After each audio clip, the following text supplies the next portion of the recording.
అధ్యక్ష, శాసనసభలో ప్రతిపక్ష నాయకుడు మాట్లాడుతూ ఉండగానే మైకులు కట్ అయిపోతాయి. అవతల వాళ్ళు ప్రతిపక్ష నాయకుడిని పేరుపెట్టి ఆరోపణలు చేస్తా ఉన్నా, అది కూడా పచ్చి అబద్ధాలు ఆడుతా ఉన్నా, ఆ అబద్ధాల మీద ఖండనివ్వడానికి ప్రతిపక్ష నాయకుడు చేతులెత్తి బతిమలాడినా కూడా మైకులు ఇచ్చే పరిస్థితి లేదు. పూర్తి కాకముందే దాన్ని కట్ చేసే పరిస్థితి. నెహ్రూ గారు, ఇంతకన్నా దారుణమైన పరిస్థితి బహుశా రాష్ట్రంలో కాదు, బహుశా దేశంలో కూడా ఏ అసెంబ్లీలో కూడా ఉండదేమో అధ్యక్ష.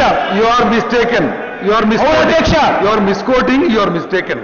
మీరు ఈ రకంగా అధ్యక్ష, ఈ రకంగా మీరు వివక్ష చూపేటట్టుగా అయితే మాత్రం, అధ్యక్ష, ఈ రకంగా మీరు వివక్ష చూపేటట్టుగా అయితే మాత్రం నాట్ ఈ అధ్యక్ష, అది మాత్రం చాలా క్లియర్ గా చెప్తా ఉన్నాం. మీరు ఈ మాత్రమే వివక్ష చూపేటట్టుగా అయితే గవర్నర్ స్పీచ్ మొదలైంది. ఇంతవరకు తెలుగుదేశం పార్టీకి సంబంధించి 2 స్పీకర్లు మాట్లాడుతూ ఉన్నారు. 2 గంటలకేమో మీరు మూసేస్తారు, 1:45 దాకా వాళ్ళు మాట్లాడతారు. కేవలం 15 నిమిషాలు మాత్రం మా వాళ్ళకి ఇస్తారు. అంటే మా వాళ్ళు మాట్లాడాలి, బయటికి కూడా పోకూడదనే కదా అధ్యక్ష వివక్ష ప్రకారం మీరు చేస్తా ఉన్నారు. ఇదంతా నిజం కాదా? అక్కడ ఇద్దరు మాట్లాడారు. గవర్నర్ స్పీచ్ మొత్తం వాళ్ళే, దాని తర్వాత గవర్నర్ స్పీచ్ అయిపోయిన తర్వాత ఇద్దరు ఒకరు కాదు ఇద్దరు మాట్లాడిందే 2.5 గంట సేపు నుంచి మాట్లాడిందే.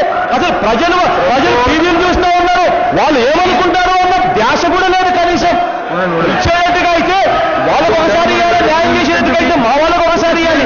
కానీ చేసేదేమిటి? 2 గంటల కల్లా మీరు మూసేస్తామన్నారు. 2 దాటించండి, మరి 2 దాటి